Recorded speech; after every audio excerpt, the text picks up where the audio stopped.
여러분 평안하십니까? 이렇게 물으면 네, 그렇습니다. 저는 참 평안합니다. 행복합니다. 이렇게 자신만만하게 대답할 수 있는 사람이 그리 많지 않습니다. 현대 과학 문명이 첨단화되면서 예전에는 상상할 수도 없는 문명의 혜택을 오늘 우리가 누리면서 살고 있는데, 여러분 그렇다고 해서 우리들의 삶의 내용까지 평안해졌다, 그렇게 말할 수는 없습니다. 과학과 문명의 발달로 인해서 우리가 조금 편리한 생활은 하게 되었지만은, 여러분 그 편리한 편안한 생활이 평안까지 보장해 주는 일은 아닙니다. 여러분 혹시 잘 산다는 것에 대해서 생각을 해 보셨는지요? 이렇게 질문했을 때 여러분 잘 산다는 기준, 여러분의 마음속에 퍼뜩 떠오르는 그 기준이 무엇입니까? 우리는 먼저 잘 산다 그러면 먼저 떠오르는 생각은 돈이지요. 부자입니다. 여러분 저 집은 부자로 산다, 잘 산다고 그렇게 말합니다.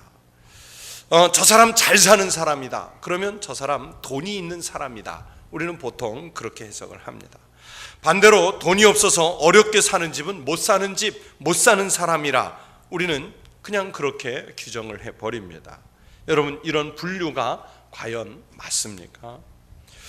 돈이 있으면 생활을 조금 편리하게 살 수 있고, 돈이 없으면 생활하는데 불편할 수밖에 없습니다.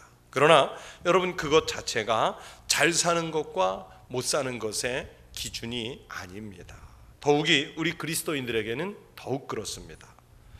여러분 정말 잘 사는 사람은요, 그런 기준이 아니라 그 영혼이 평안한 사람, 여러분 이 사람이 잘 사는 사람입니다.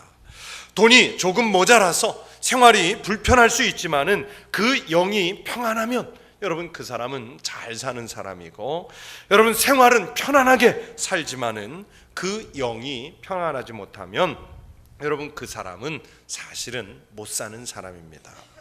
그래서 어떤 사람은 부자로 살면서도 늘 어두운 그림자를 안고 사는 사람이 있습니다. 반대로 야, 참 저 사람 불쌍하다, 저 사람 정말 형편이 어려운가 보다, 우리가 인간적인 면에서 그렇게 불쌍하게 판단하는 사람인데, 여러분 오히려 우리 생각하고는 다르게 영적으로 평안하게 행복하게 잘 사는 사람들이 많이 있습니다.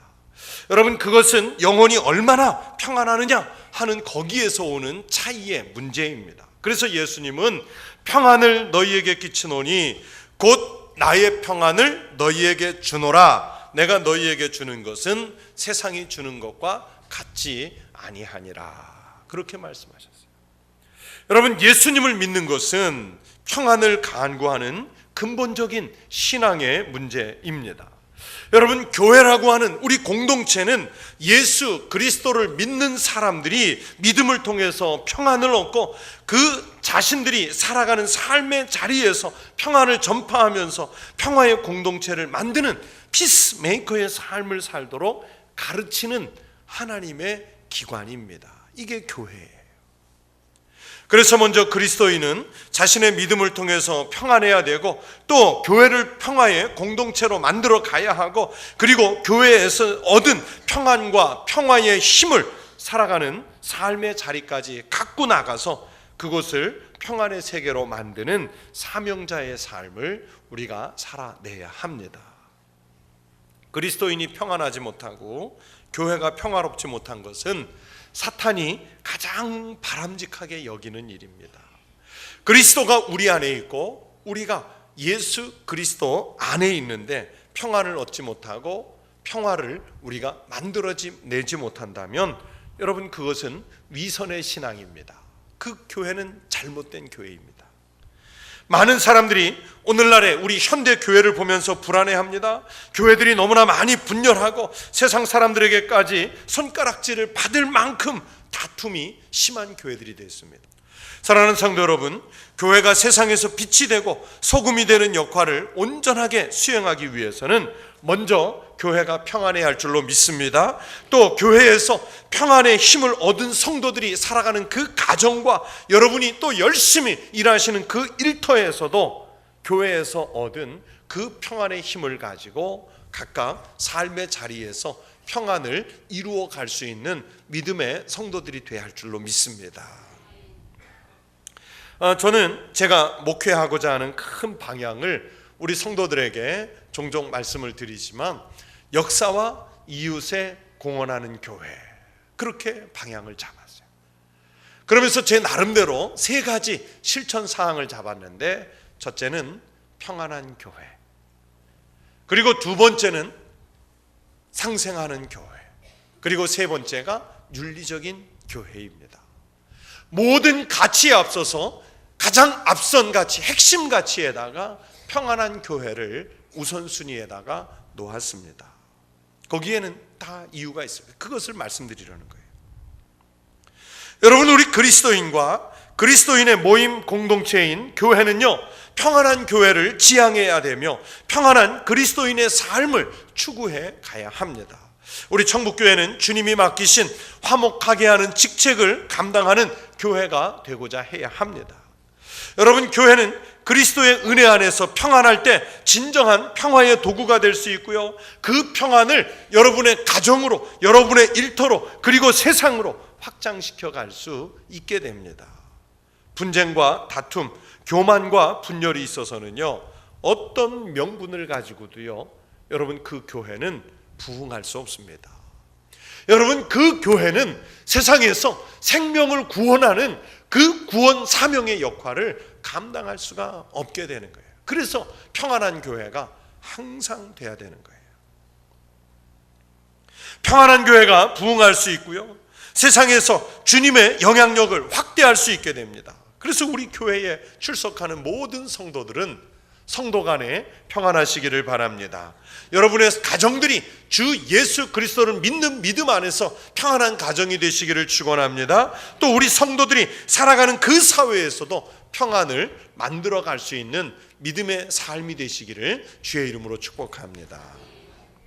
다툼과 분열, 갈등과 싸움의 시대에 주님의 몸이 된 이 교회는 평안을 유지해야 하고 평화를 만들어가는 사명을 감당해 가야 합니다. 사도 바울은 예수님이 오신 목적 가운데 하나로 평화를 만드는 일을 말씀하셨습니다. 그는 우리의 화평이신지라 둘로 하나를 만드사 원수된 것 곧 중간에 막힌 담을 자기 육체로 허시고 그랬어요.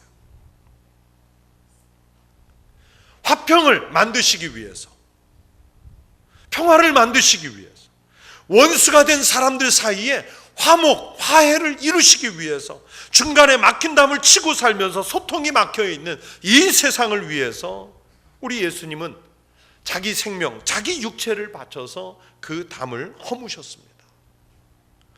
원수까지도 용서하고 사랑해서 그리스도 안에서는 어떤 원수라도요, 얼마든지 화평을, 평화를 만들어갈 수 있는 그 가능성의 길을 우리 예수님께서 십자가 위에서 열어 놓으셨습니다.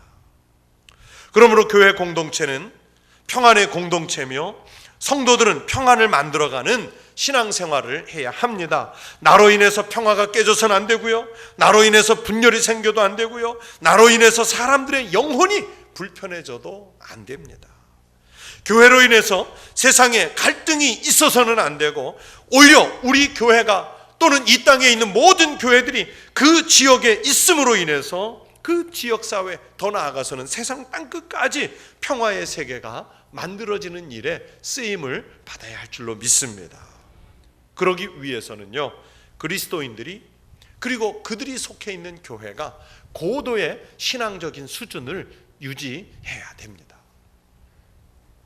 여러분, 제가 이 시간에 고도의 신앙적인 수준을 유지해야 한다니까 무슨 신학교에 가서 모든 성도들이 다 신학을 깊이 연구를 해야 한다든지, 아니면 수도사들처럼 수도원에 들어가서 깊은 묵상의 세계에 빠져서 세상 것에 대해서는 절연하고 오직 예수 그리스도의 말씀만 묵상하는 그런 수준의 이야기를 말씀드리는 게 아니에요.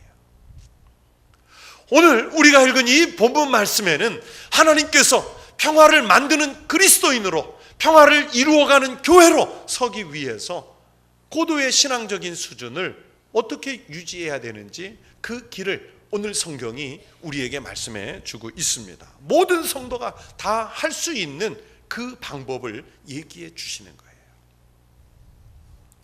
첫 번째는 2절 말씀해 보시면 평안을 만드는 사람은 세 가지 항목이 있는데 그 중에 첫 번째는 겸손한 사람입니다. 여러분, 오늘 이 성경 말씀에서 겸손하다는 것은 인간의 내적인 상태를 말하는 것이 아닙니다. 어떤 이론적인 성품을 말하는 것이 아니라 우리 그리스도인들의 실제적인 행동이 그렇게 겸손해야 한다는 것을 강조하는 것입니다. 오늘 이 본문의 겸손이라는 단어는 헬라어로 타페이노 프로시네라고 하는 다소 어려운 단어입니다. 타페이노 프로시네. 그런데 이 타페이노 프로시네라는 이 말은 그리스 헬라 사람들에게는 기어가는, 낮추는, 천한 이런 뜻을 가지고 있습니다. 여러분, 기어가고 낮추고 천하다는 이 세 가지는 노예 근성을 말하는 거예요. 그래서 이 말은 헬라 사람들에게는 기분 나쁜 말이고, 여러분, 노예 근성이라는 이 말은 헬라 사람들은 피해야 되는 그런 성품이었어요. 헬라 사람들이 피하고 싶어하는 그 말, 이것이 이 말이 초대교회 안으로 들어오면서 교회에서는 긍정적인 말로, 신령한 말로 변화가 됐습니다. 왜 그렇습니까? 왜 갑자기 천박했던 이 단어가 갑자기 고귀한 단어로 바뀌었을까요? 우리 예수 그리스도께서 그렇게 하셨기 때문입니다.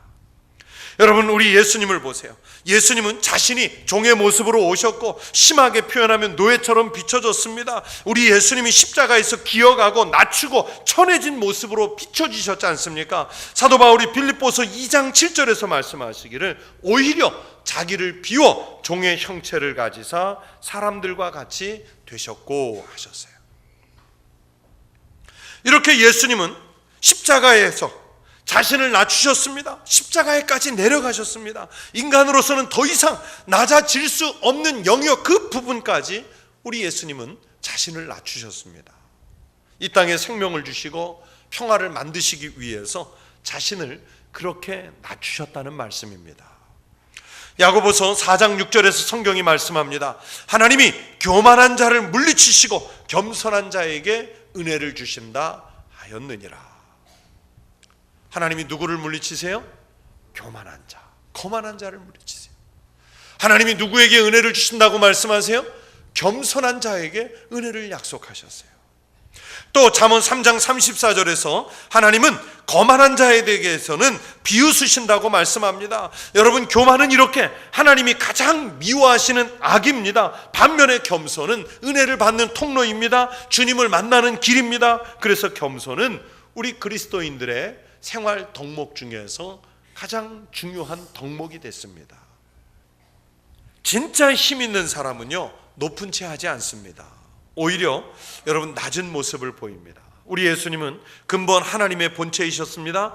그러나 하나님과 동등됨을 취할 것으로 여기지 아니하셨습니다. 오히려 자기를 비워 종의 형체를 가지셨고 자기를 낮추시고 죽기까지 복종하셨으니 곧 십자가에서 죽으심이라 하셨습니다. 십자가에서 죽기까지 겸손하셨습니다. 여러분, 우리 하나님이 진짜 힘을 가지셨고 하나님의 큰 권세를 가지셨기 때문에 오히려 더 낮은 곳까지 내려가실 수 있는 힘이 있으셨던 것입니다. 자신을 높이는 사람, 교만한 사람입니다. 자신을 높이는 사람, 공동체를 분열시키는 사람입니다. 오히려 그 사람은 열등감에 빠져 있는 사람입니다. 그 사람은 진짜 힘을 갖지 못한 사람입니다. 겸손한 성도가 평화를 만들 줄로 믿습니다. 겸손한 성도가 교회를 바르게 세워갑니다. 겸손한 성도가 가정을 바르게 만들어 갑니다. 여러분, 그런 겸손한 사람이 많은 사회가 좋은 사회가 됩니다. 여러분, 가지고 있는 것 조금 가지고서 교만하지 마십시오. 있는 것을 있다고 하지 말고 겸손하십시오. 그 사람이 평안을 만드는 사람인 줄로 믿습니다. 겸손한 사람에게 하나님께서 복 내려주시기를 주의 이름으로 축원합니다. 또 오늘 본문 2절에 평안을 만드는 사람은 두 번째 덕목으로 온유한 사람이라고 말씀합니다. 이 온유라는 말은 헬라어로 프라우테스라고 하는데 헬라인들에게 겸손이라는 단어가 피해야 되는 단어였다면은 이 온유라는 말은 지혜를 가진 사람들의 덕목이라 그래서 참 좋아했습니다. 여러분, 우리 한국어 어감으로 온유와 겸손 비슷한 말이지만 그러나 오늘 본문에서는 아주 분명하게 구별해서 썼습니다. 이 온유한 마음 역시도요, 예수님이 모델이 되십니다. 온유라는 말은 친절하다, 너그럽다 그런 뜻입니다. 또 정중하다 그런 뜻을 가지고 있습니다. 그렇다고 해서 여러분 온유한 마음을 연약하다고 생각해서는 안 됩니다. 여러분 온유한 것은 결코 연약한 것이 아닙니다. 여러분 온유하다는 것은 오히려 강한 사람이 자신을 스스로 컨트롤해서 자기를 억제하고 조절하면서도 남을 대할 때는 부드럽게 대하고 남을 대할 때 섬기는 자세를 갖는 사람입니다. 우리 한국인들은 감성이 예민해서 감정이 풍부해서 그런지 온유한 것과는 별로 친하지 않을 때가 많습니다. 여러분, 우리야말로 정말 부드러워야 합니다. 온유해야 합니다. 그것이 은혜 받은 사람의 모습입니다. 하나님께서 말씀하셨습니다. 새 영을 너희 속에 두고 새 마음을 너희에게 주리라. 너희 육신에서 굳은 마음을 제거하고 부드러운 마음을 줄 것이며. 여러분, 믿음을 고백한 사람들에게 하나님께서 새 영을 우리들 속에 주신다고 말씀하셨어요. 새 마음을 우리들에게 주신다고 말씀하셨어요. 그러면 새 영과 새 마음을 받은 사람들은 그 마음의 굳은 마음을 제거하고 하나님이 우리에게 주시는 그 부드러운 마음, 온유한 마음을 우리가 가져야 되지 않겠습니까? 성도 여러분, 은혜 받은 사람은 새 영과 새 마음을 가진 사람입니다. 예수님을 닮아서 부드러운 마음을 가진 사람입니다. 교회에서 예수를 믿으면서 은혜를 받고 부드러운 마음, 온유한 마음을 갖는 성도들 되시기 바랍니다. 그래서 그 온유함으로 평안을 만들어 가야 합니다. 여러분, 내게서 온유한 마음 먹지 못하도록 아직도 마음에 남아있는 쓴뿌리의 마음이 있으십니까? 제거해 버리십시오. 나를 아주 거칠게 만드는 단단한 그 죄악들이 혹시 우리들에게 있습니까? 새 영, 새 마음을 받은 사람들답게 그것을 내어 버리십시오. 하나님께서 내 마음을 주장하셔서 내가 온유한 마음을 갖도록 기도하는 성도들 되시기 바랍니다. 그 힘으로 평안을 만들어가는 성도들 되시기를 주의 이름으로 권면합니다. 또 세 번째, 오늘 2절에서 평안을 만드는 사람은 오래 참을 줄 아는 사람이라고 말씀합니다. 인내의 사람입니다. 오늘 이 본문에서 오래 참는다는 뜻을 가진 원문 헬라어는 마크로듀미아라고 하는데, 이 마크로듀미아는 두 개의 단어가 합쳐져서 한 단어가 됐습니다. 무슨 뜻이냐면 길다, 먼 거리에 있다 라는 뜻을 가지고 있는 마크로스라는 단어하고 분노라는 뜻을 가지고 있는 디모스라는 단어가 두 개가 합쳐져 가지고 마크로듀미아라는 한 단어가 됐습니다. 자, 두 단어가 합해져서 한 단어가 됐으니까 여러분, 이게 과연 무슨 뜻이겠습니까? 멀다, 분노, 두 단어가 합쳐졌어요. 이 뜻은 마크로듀미아는 분노에서 멀리 있다 그런 뜻입니다. 분노에서 멀어지다 그런 뜻이에요. 이게 인내라는 단어가 됐어요. 상대방에 대해서 갖고 있는 나쁜 감정이나 노여움 혹은 잘못에 대해서 응징할 수 있는 힘을, 복수할 수 있는 힘을 가지고 있으면서도 그 분노의 감정에서 멀리 떨어져서 참는 은혜를 마크로듀미아라고 합니다. 앞에서 겸손에 대해서 말씀을 드릴 때도 진짜 힘이 있는 사람이 겸손하다고 말씀드렸죠. 여러분, 그런 것처럼 인내도 그렇게 할 수 있는 은혜의 힘을 가진 사람이 할 수 있습니다. 하나님은요, 절대 권능의 힘을 가진 하나님이신 줄로 믿습니다. 하나님이 한번 힘을 쓰시면 오늘 성경이 말씀하기를 번개를 번쩍이며 원수들을 흩으시며 주의 화살을 쏘아서 적들을 물리치실 수 있다고 그러셨어요.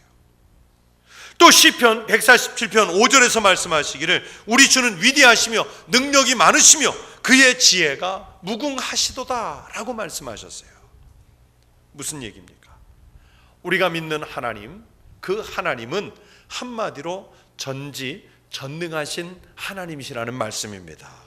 여러분, 이렇게 전지전능하신 하나님께서 만약에 죄인에 대해서 심판을 하신다면, 죄에 대해서 일일이 지목하고 정죄하신다면 단번에 인류 자체를 쓸어버리실 수가 있어요. 그런데 주님이, 은혜의 주님이신 것은 죄인들에 대한 심판을 연기하시고 오래 참으시고 우리를 구원하실 기회를 제공하신다는 그 사실 때문에 여러분, 우리 하나님을 은혜의 하나님이라고 말씀하는 겁니다. 지금도 우리는 여전히 죄를 짓고 사는데 하나님은 우리를 용납하시고 기다려주시고 예수님을 우리에게 보내시기까지 우리를 사랑해 주신 줄로 믿습니다. 여러분, 정말 속상한 일로 내 마음에 분노가 일어날 때가 있습니다. 오해를 받아서 화가 나고 누군가를 향해서 분풀이를 하고 싶을 때도 있습니다. 잘못한 일에 대해서 반드시 짚고 넘어가고 다시는 그런 잘못이 일어나지 않도록 가르치고 또 이렇게 넘어가고 싶을 때가 있습니다. 나와 다르게 행동하는 사람들을 보면 그 사람이 틀린 것 같아서 다른 사람들이 내 뜻에 맞게 움직이도록 그렇게 만들어 놓고 싶을 때가 있습니다. 만약에 그런데 그렇게 안 되면 마음에 분이 일어나지요. 분노의 감정이 일어나지요. 그러나 여러분, 바로 이렇게 분이 나는 것에서 멀어져야 되고 분이 나는 상황에서 참아낼 수 있어야, 그래야 평안에 매는 줄로 하나가 될 수가 있습니다. 공동체의 평화를 이룰 수가 있습니다. 우리 마음에 일어나는 분을 서로 다 표현하고 살면 여러분, 평안이 이루어지지 않습니다. 분을 멀리 떠나보내야, 그래야 공동체의 평안을 이룰 수가 있습니다. 가정에서나 또 여러분이 일하시는 일터에서 분을 멀리 보내버리는 성도들 되시기를 바랍니다. 특별히 교회에서 분이 일어날 때 그 분노를 여러분 멀리 갖다 놓고 참아서 이겨내는 성도들 되시기를 축원합니다. 오늘 성경에서 말씀하는 겸손하고 온유하고 오래 참는 것, 이 세 가지가 적절히 조화를 이루어야 평안에 매는 줄로 성령이 하나 되게 하신 것을 힘써 지킬 수가 있습니다. 여기서 평안에 매는 줄이라 하는 이 성경 말씀은 바로 그리스도와 결합하게 하는 끈입니다. 평화를 이루는 끈은 그리스도를 통해서 만들어집니다. 하나가 된다는 것은 평안한 공동체에 주시는 하나님의 선물인 줄로 믿습니다. 우리는 하나님이 주신 평안을 지킬 의무가 있습니다. 그래서 오늘 성경 본문 말씀은 성령이 하나 되게 하신 것을 힘써 지키라고 말씀했습니다. 힘써 지켰으면 좋겠다, 권면하고 권고한 것이 아니라 명령형으로 말씀하셨습니다. 그리스도인들의 일치와 교회의 평안은 바로 교회가 지켜야 할 아주 중요한 가치입니다. 그래서 평안한 교회가 모든 것에 앞서는 가치가 되는 것입니다. 이 가치가 지켜져야 교회가 생명력을 갖게 되고 교회가 세상을 향해서 구원의 손길을 내밀게 되고, 이 가치가 지켜져야 교회와 그 교회에 속해 있는 그리스도인들이 삶의 자리에 가서 세상에서 빛이 되고 소금이 될 수 있는 그 가능성을 열어놓게 되는 것입니다. 사랑하는 성도 여러분, 우리 교회, 우리 청북교회가 평안한 교회이기를 축원합니다. 또 우리 성도들이 사는 곳에서는 어디서나 평안을 만들어내는 성령의 그 평안에 매는 줄로 내가 속해 있는 그 공동체를 하나 되게 만들어내는 그런 성도들의 삶이 되시기를 바랍니다. 우리 교회가 성도들이 살아가는 삶의 자리에서 평안을 만들어내고 세상에서 평화의 빛을 만들어내는 교회와 우리 교회 속해 있는 모든 성도들의 삶이 되시기를 주의 이름으로 축원합니다.